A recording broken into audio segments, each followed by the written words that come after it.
오늘은 어버이주일인데 우리 교회에 따른 설교 지침을 보니까 이 가정에 대한 이야기를 하고 있어요. 그래서 오늘 가정에 대한 말씀을 함께 나누려고 하는데, 특별히 오늘 본문이 나와 있는 골로새서는 옥중서신이죠. 바울이 감옥에 갇혀 있었을 때 보낸 편지지 않습니까? 이 골로새 교회에는 빌레몬이라는 성도가 있었죠.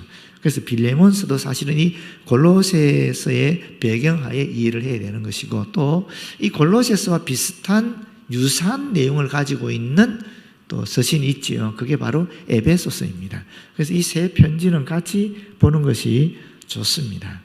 근데 여러분 한번 생각해 보십시오. 바울이 감옥에 갇혔습니다. 앞으로 어떻게 될지 모르는 상황이에요. 그런데 편지를 보내면서 사랑하는 성도들에게 가정에 대한 이야기를 아주 중요하게 취급하고 있는 거예요. 왜 그랬을까요? 할 말이 얼마나 많았겠습니까? 이제 감옥에서 어떻게 될지도 모르는데, 그럼에도 불구하고 가정에 대한 이야기를 이렇게 세밀하게 깊이 다루고 있다, 중요하게 다루고 있다. 그것은 우리가 그리스도인으로 이 땅을 살아가게 될 때에 이 가정이 그만큼 소중하고 귀하다라는 것입니다. 중요한 의미가 있다라는 것입니다. 여러분 아시다시피 하나님께서 천지를 창조하시고 인간을 창조했잖아요. 그런데 아담이 혼자 있는 것이 하나님 보실 때에 불쌍해 보인 것입니다. 제가 예전에 한 말씀드린 기억이 납니다. 불쌍하다라는 말이 무슨 뜻인지, 이 쌍이 없다라는 거예요. 쌍이 아니다라는 뜻이거든요. 짝이 없다라는 뜻입니다. 그게 짝이 없으면 불쌍하다라는 거예요. 하나님도 아담이 혼자 있는 것을 보니까 불쌍해서 하와를 만들어 보내줬잖아요. 그래서 부부가, 남자가 여자를 떠나 아내와 합하여 한 몸을 이룬다는 말씀이 거기 나오는 거예요. 이 처음으로 하나님께서 가정을 만드신 거예요. 부부로.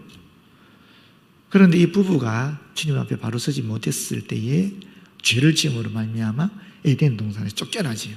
그게 3장 끝에 나오거든요. 에덴 동산 쫓겨나서 그 다음 4장 1절이 기록되어 있는 것이 무슨 말씀인지 아십니까? 이렇게 기록되어 있어요.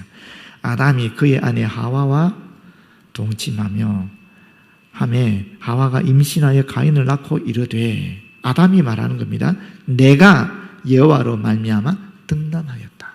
무슨 얘기입니까?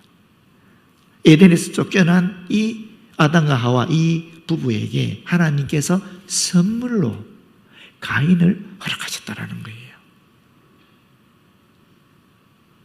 이 부부에게 아이를 주심으로 말미암아 온전한 가정을 이룰 수 있도록 했다라는 것입니다. 이게 창세기 처음에 나오는 역사입니다. 하나님께서 우리 인류를 창조하시고 바로 곧 이어서 가정을 만드셨고, 이 가정에 아이를 주심으로 말미암아 온전하게 하셨다 하는 기록입니다. 가정은 하나님이 만드신 것입니다. 그런데 이 가정이 아름답게 유지되기 위한 성경적인 원리가 있어요. 우리 다 알고 있는 내용입니다. 그럼에도 불구하고 오늘 본문 말씀을 통해서 다시 한번 이 가정의 원리를, 성경적인 원리를 확인하는 시간이 되었으면 좋겠어요. 여러분, 오늘날 우리 가정이 어떻습니까? 오늘날 성경적 원리로 가정이 지속되는가? 제가 볼 때 저희 가정 보니까 그렇지 않은 것 같아요. 그러면 이 시대는 어땠을까요? 이 골로새서가 쓰인 그 당시에 그 고대의 가정, 로마 제국시대의 가정은 어땠겠습니까? 그때는 가장이 절대 권한을 가지고 있었습니다. 생사초월권을 가지고 있어요. 완벽한 권한을 가지고 있었습니다. 가정이라는 것은 이 가장, 남편이 있고 아내가 있고 자녀들이 있고 또 속한 노예들, 권속들이 다 있는 거, 이거 전체가 하나의 가정으로 봤거든요. 그런데 그 가장이, 남편이 절대 권한을 가지고 있었던 거예요. 아내도 자녀도 노예들도 꼼짝 못하는 것입니다. 그런 시대에 이 골로새서는 이 바울의 가정의 규범이라는 것은 혁명적인 것이었습니다. 사람 취급을 받지 못하는 아이들이었거든요. 고고학적 발굴에 의하면은 이 아이들을 노예와 같이 살게 했다는 그런 흔적들이 나와요. 노예 유모를 사용했잖아요. 그들이. 그러다 보니까 아이들이 이 유모랑 같이 생활하는 거예요. 노예들과 같이 생활하는 거예요. 그런 고고학적 발견들이 나오고 있답니다. 그러니까 아이들에 대한 대우가 어떻게 했겠습니까? 하물며 아내도 마찬가지죠. 사람 취급 못 받았죠. 그 당시에 숫자에도 포함되지 않았으니까. 그런 시대에 이 골로새서는 혁명적인 이야기를 담고 있는 거예요. 그런 내용을 담고 있는 것입니다. 여러분, 저는 오늘날에도 마찬가지다라고 여겨집니다. 왜냐하면 지금 가정의 질서가 파괴되어 버렸거든요. 오늘날 가정에서 가장 큰 권위를 가진 존재는 누굽니까? 남편입니까? 아내입니까? 아이들입니까? 얘기할 필요 없죠? 아이들이잖아요. 지금은 자녀들이 가정의 의사결정의 가장 중요한 기준입니다. 우리 지금 사부 예배가 오늘은 굉장히 많이 오신 것 같아요. 근데 코로나 발생하고 나서 가장 이 예배 참석 인원이 죄송하지만 전멸한 데가 이 사부 예배였거든요. 왜냐하면 여기 젊은 부부들이 많이 오셨는데 젊은 부부들은 아이들 때문에 교회를 못 오는 거예요. 그러니까 아이들이 가정의 모든 판단에 지금 기준이 되어 있습니다. 이 시대가 그렇다라는 거예요.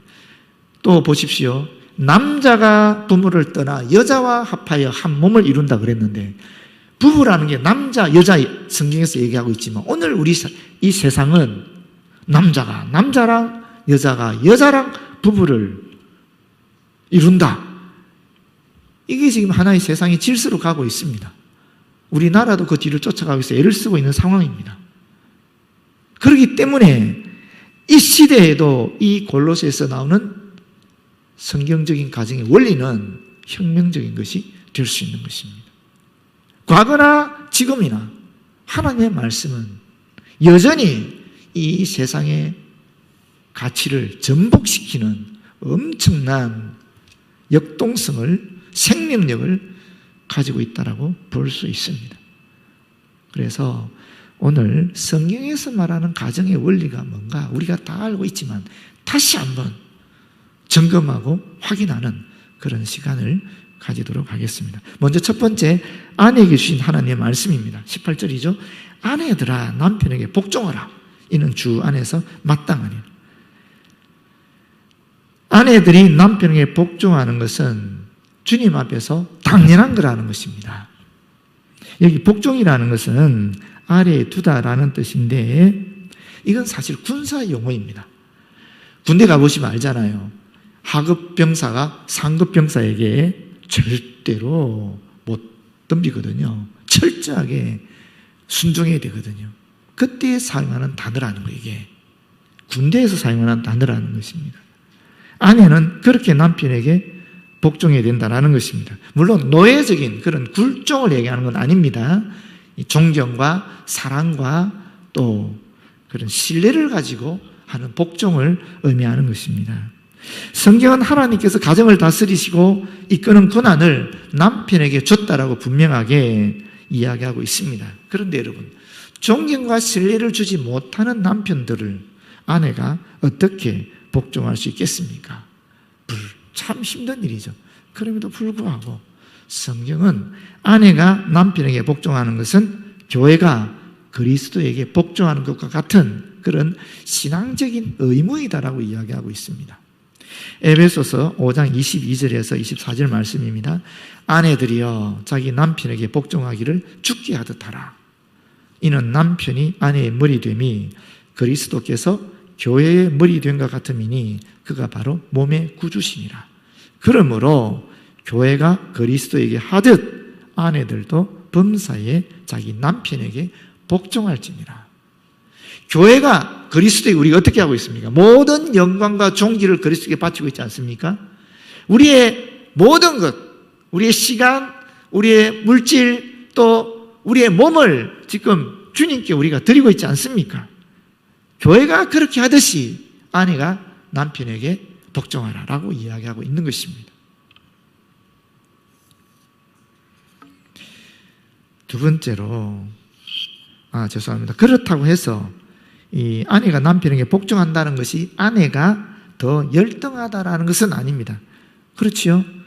왜 그러냐면 우리 예수님을 보시면 알고 있어요. 성부 하나님과 성자 예수님이 있습니다. 두 분은 어떤 관계입니까? 동등한 관계입니다. 그럼에도 불구하고 성자 예수님은 성부 하나님의 말씀에 순종하셨습니다. 복종하셨습니다. 그래서 하늘의 보좌를 버리시고 이 땅에 오셨고, 뿐만 아니라 십자가에 못 박혀 죽기까지 하셨다라는 것입니다. 그 결과 하나님의 뜻이 이루어졌지요. 하나님과 사람, 사람과 사람, 사람과 사이의 모든 만물이 회복되는 놀라운 하나님의 나라, 하늘나라의 역사가 완성되게 되는 것입니다. 예수님과 성부 하나님은 동등한 관계였지만 그럼에도 불구하고 성자 예수님은 성부 하나님께 순종하심으로 하늘나라의 하나님 나라의 하나님의 뜻을 온전히 이루셨다라는 것입니다. 그러니까 남편이 우등하고 아내가 열등하니까 열등한 아내가 남편에게 복종해야 된다. 그건 아니고 성경에서 말씀하는 내용은 그런 것은 아니다 하는 것입니다. 두 번째, 남편에게 주신 하나님의 말씀입니다. 19절입니다. 남편들아 아내를 사랑하며 괴롭게 하지 말라. 괴롭게 하지 말라. 당시 여자의 사회적 위치가 그렇게 높지 않았기 때문에 아내들은 남편의 폭력과 무관심에 그런 희생물이 되기 쉬웠을 것입니다. 그래서 덧붙인 것인데, 그러나 더 중요한 것은 앞에 있지요. 아내를 사랑하라 하는데 이 사랑이 어떤 단어를 쓰고 있는가? 우리가 잘 알고 있는 아가파오라는 아가페적 사랑을 이야기하는 단어를 쓰고 있습니다. 어떤 사랑이죠? 예수 그리스도의 무조건적인, 희생적인 그런 사랑이죠. 그런 사랑을 쓰고 있다는 것입니다. 여러분, 이 부부 생활이라는 것이 이런 아가페적인 사랑의 기초 위에 이루어져야 되는데 그 사랑을 누가 해야 되는가? 남편이 해야 된다는 것입니다. 에베소서 5장 25절에 똑같은 말씀을 하고 있습니다. 남편들아 아내 사랑하기를 그리스도께서 교회를 사랑하시고 그 교회를 위하여 자신을 주신같이 하라. 예수께서 교회되는 우리를 위하여 십자가에 못 박혀 죽으셨잖아요. 예수님께서 교회를 위해 자기 목숨을 내어버린 것처럼 남편은 아내를 위하여 그렇게 사랑해야 된다는 것입니다. 여러분, 그렇다면 보십시오. 아내가 남편에게 복종하는 것이 더 쉽겠습니까? 아니면 남편이 아내를 사랑하는 것이 더 쉽겠습니까? 둘 다 어렵죠. 둘 다 어려운데 굳이 비교하자면 남편이 아내를 사랑하는 것이 훨씬 더 강한 명령인 것입니다. 그렇지 않습니까? 왜 그럴까요? 왜 똑같이 서로 사랑해라 하면 되는데 굳이 이런 식의 말씀을 하고 있는 것일까요? 남편에게 더 강한 책임감이, 더 강한 사명이 있기 때문에 그렇습니다. 아내는 성경의 원리에 의하면 남편을 바라보면 되지만 남편은 아내와 자녀와 노예들과 집안의 모든 권속들을 다 다스려야 되기 때문에 더 많은 책임감이 있는 거죠. 그렇기 때문에 더 많은 사명이 있는 것입니다. 더 많이 사랑하고 더 많이 섬기고 더 많이 애를 써야 된다는 것입니다. 그래서 이렇게 이야기하고 있는 것입니다. 저희 가정에도 저희 부부간에 나름대로 정한 원칙이 하나 있어요. 지키려고 애를 쓰는 원칙. 100% 지킨다는 말은 못하지만 그럼에도 불구하고 저희 나름대로 정한 원칙이 있습니다. 그게 뭐냐면 바깥에 나가면 모든 영광과 존귀는 남편이, 모든 수치와 모욕은 아내가. 저희가 특별히 목회자 가정이다 보니까 더 그렇죠.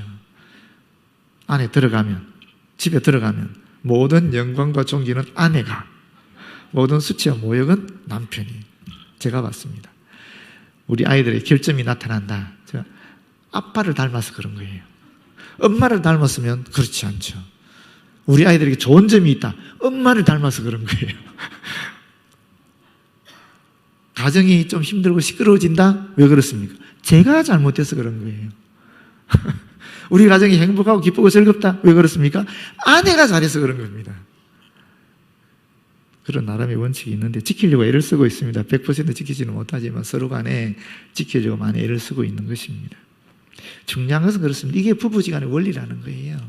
교회가 그리스도에게 하듯이 아내가 남편에게 복종하고, 그리스도께서 교회를 위하여 당신의 목숨을 버리신 것처럼 그렇게 남편이 아내를 사랑하는 이 원리가 부부의 원리라, 사랑의 원리다 하는 것을 다시 한번 기억해 하시기를 바랍니다. 세 번째는 자녀에게 주신 하나님의 말씀입니다. 20절에 보게 되면 자녀들아 모든 일에 부모에게 순종하라. 어느 한 가지나 몇 가지만을 한정해서 선택적으로 순종하거나 공개하는 것이 아니고, 일시적으로 한정적으로 부모를 공개하는 것이 아니라 지속적으로 모든 면에서 그렇게 부모에게 순종하라 하는 것입니다. 왜 그렇습니까? 그 이유는 이것이 주님을 기쁘시게 하는 것이기 때문에 그렇다라는 것입니다. 이는 주 안에서 기쁘게 하는 것입니다. 여러분, 우리가 보게 되면 아내는 남편에게 복종하는 것이고 자녀는 부모에게 순종하는 것이니까 이 두 개를 비교해 보면 복종보다는 순종이 조금, 그렇죠? 낮은 것 같지 않습니까? 그런데 원어적으로 보면 그렇지 않습니다. 이 순종이라는 단어를 보게 되면 밑에서 듣는다라는 뜻인데 철저히 복종한다는 뜻입니다. 다시 말하면 아내가 남편에게 복종하는 것보다 더한 철저한 복종을 자녀는 부모에게 해야 된다 하는 것입니다.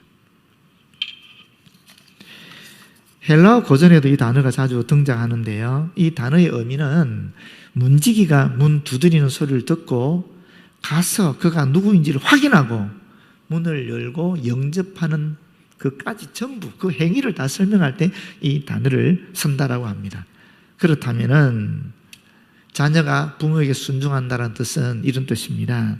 문 두드리는 자가 누구이고 왜 문을 두드리는지를 문지기가 알아내듯이 부모의 말씀을 귀를 기울여서 듣고 또 순종하는 그러한 자세를 자녀들이 가져야 된다 하는 것입니다. 사실 하나님은 눈에 보이지 않지요.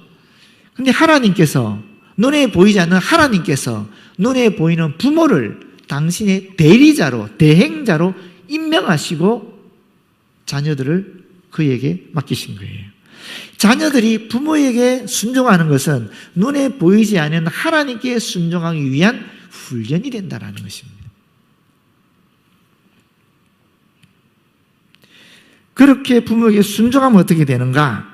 에베소 6장 1절에 3절에 이런 말씀이 있어요. 자녀들아 주 안에서 너희 부모에게 순종하라. 이것이 옳으니라.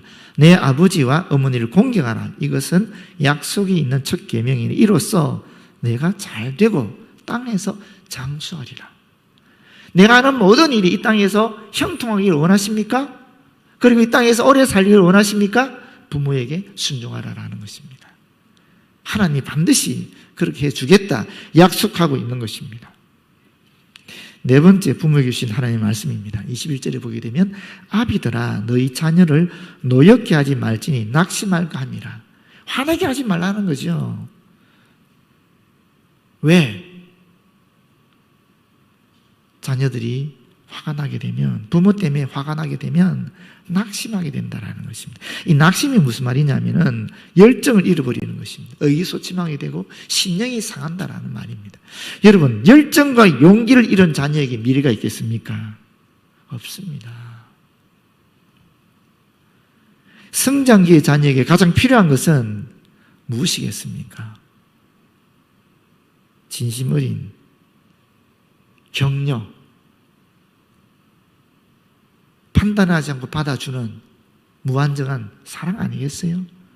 내 편이다. 우리 부모는 내 편이다는 그런 것이 있을 때에 아이는 힘을 얻는 것입니다. 그런 아이들에게 희망이 있게 되는 것입니다. 그런데 여러분, 이 낙심이라는 것이 아이들에게 어떻게 오게 되느냐 하면은 사실은 부모는 하나님께서 당신의 아들, 딸을 맡긴 존재예요. 그렇지 않습니까?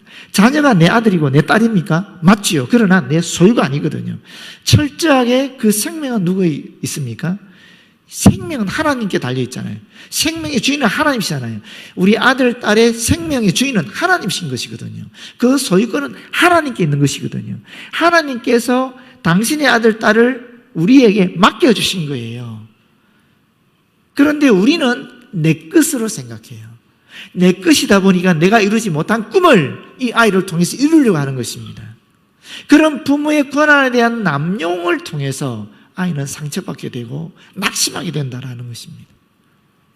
부모가 해야 할 일은 하나님이 그 아이에게 주신 독특한 재능, 달란트가 있는데 그 달란트를 잘 분별하고 그 달란트가 잘 자라날 수 있도록 격려하고 지원해서 하나님 주신 그 달란트대로 이 아이가 이 땅에서 행복하고 기쁘고 즐겁고 신나게 살아갈 수 있도록 주님께 영광 돌리는 삶을 살아갈 수 있도록 해주는 것이 바로 하나님께서 우리 부모에 주신 사명인데 이 아이를 주님의 것이 아니라 내 것이라 여기게 될 때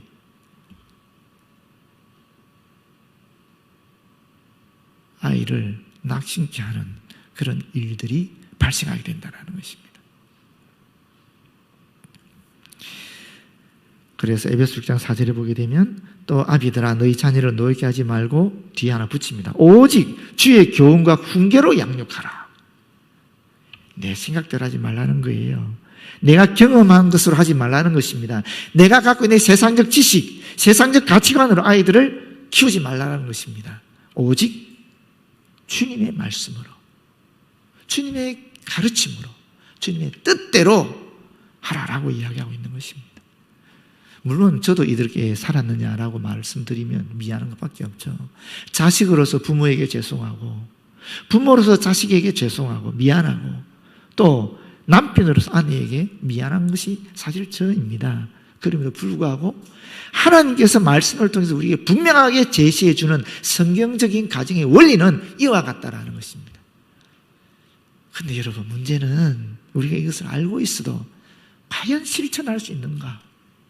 이건 또 다른 문제예요. 어떻게 하면 이 원리대로 우리가 살아갈 수 있을까? 그 비결이 무엇일까? 여러분 뒤에 보게 되면 23절에 무슨 일을 하든지 마음을 다하여 죽게 하듯 하고 사람에게 하듯 하지 말라 하는 말씀이 있어요. 저는 이것이 비결이라고 생각합니다. 첫 번째 비결입니다. 주님께 하듯이 아내를 주님께 하듯이 남편을 주님께 하듯이 자녀들을 주님께 하듯이 하면 복종할 수도 있고 사랑할 수도 있고 낙심케 하지 않게 얼마든지 화내지 않게 할 수 있지 않겠느냐 하는 것입니다. 두 번째 비결이 있어요. 사실 지난 5월 5일에 제가 어머니같이 여기는 저희 막내 외숙모님이 돌아가셨어요. 제가 대학을 서울로 진학했었을 때에 그때 저희 외삼촌 집 방이 2칸 있었거든요. 한 안방에는 저희 외삼촌 외숙모 애들 셋이 잤어요. 나머지 한 방에 저를 준 거예요. 만 2년 동안. 시골에서 올라온 젊은의 생활 습관이 도시에 살았던 서울 사람과 같겠습니까? 얼마나 힘든 일이 많았겠어요. 또 저희 시골에서는 그렇게 목욕 자주 하지 않습니다. 샤워도 안 합니다. 제가 하루에 한 번씩 샤워하는 습관을 언제 길렀느냐면 군대 가서 길렀습니다. 그전에는 팬티도 잘 안 냈어요. 저희 숙모가 하도 답답한지 하루에 한 번씩 팬티 좀 내놔라 그러더라고요. 얼마나 냄새나고 그랬겠습니까? 또 자식도 아닌데 조카인데 얼마나 힘들었겠습니까? 그것도 방 딱 2칸에서 한 칸을 주고 있는데 그런데 단 한 번도 찡그리거나 짜증낸 적이 없는 분이에요. 제 외삼촌이 부흥사예요. 정말 80년대에 한 달에 2-3번씩 부흥회 가셨어요. 그 당시 부흥회를 가게 되면 그 교회 담임 목사 한 달 사례비를 부흥사한테 지급했어요. 부흥회 하면 돈 많이 벌었어요. 근데 저희 외삼촌은 부흥회 가서 벌은 돈을 전부, 벌은 돈이라서 미안해요. 사례를 전부 선교를 위해서 써버렸어요. 전 세계 선교지를 다니고 미국에서 부흥회도 그거 들고 선교지 오지로 들어가 선교사 만나고 선교지 다니다 보니까 선교사한테 가장 힘든 것이 뭔가 물이더라는 거예요. 물 때문에 선교사들이 죽더라는 거예요. 그래서 선교사들을 위해서 정수기 보내는 사업을 했습니다. 무려 100여 개국에 380개의 정수기를 보냈어요. 사례도 목사가 사례를 교회 집에 가져가야 될 거 아닙니까? 그 사례도 성경을 써버리니까 사례를 안 가져오니까 이 가정이 어떻게 유지가 되겠습니까? 그래서 외숙모가 굉장히 고생했습니다. 애들 키우느라고. 제가 듣기로 카드를 30개를 가지고 이걸 돌려막기 했다는 얘기도 들었어요. 그러니까 아이들이 아버지를 싫어하는 거예요. 미워하는 거예요. 증오하는 거예요. 그런데 그 어머니 때문에 아이들이 아들도 목사가 되고 큰딸도 목사가 됐어요. 그렇지만 서로 간의 갈등이 엄청나게 쌓여 있는 거예요. 상처들이 엄청나게 많아요. 자녀들끼리도 그렇고 아버지와 아이들 간의 관계도 그렇고. 저희 외숙모가 요양원을 하셨는데 델타 바이러스 감염이 됐어요. 그런데 첫 처치를 잘못해가지고 그 병원에 잘못해가지고 이 폐가 망가져 버렸어요. 그러면서 그 아들이 질병관리청에 직접 막 연락하고 전화하고 난리를 쳐서 국립의료원으로 이송하게 됐습니다. 이송했는데 국립의료원 의사가 하는 말이 일주일만 일찍 왔으면 살릴 수 있었는데 그런 얘기를 하는 거예요. 그게 가서 하여튼 에크모를 돌렸는데 에크모라는 것이 기계를 통해서 피를 돌리게 하는 그런 건가 봐요. 그걸 100일 이상 했습니다.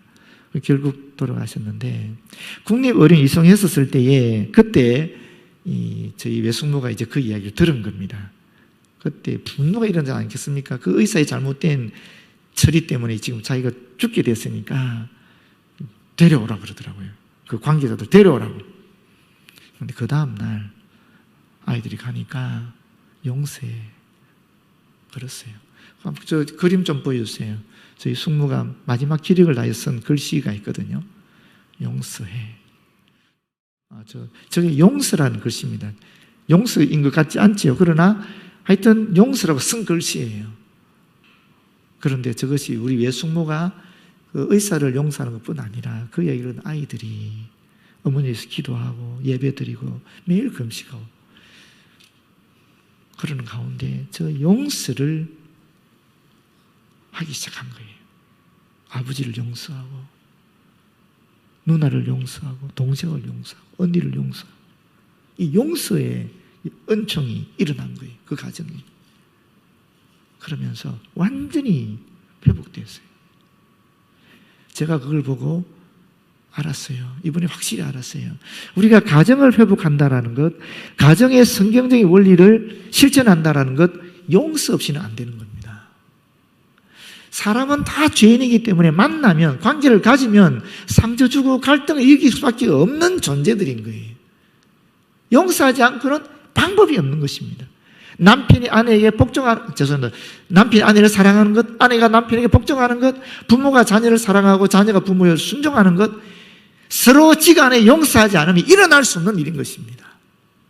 용서해야만이 사랑할 수 있고, 용서해야만이 순종할 수 있고, 용서해야만이 가정의 원리가 성경적으로 회복되는 것입니다.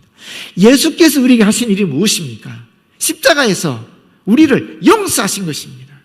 용서하셨기 때문에 하나님과 우리의 관계가 회복이 되었고 우리가 서로를 용서할 수 있는 그런 은총을 얻게 된 것입니다.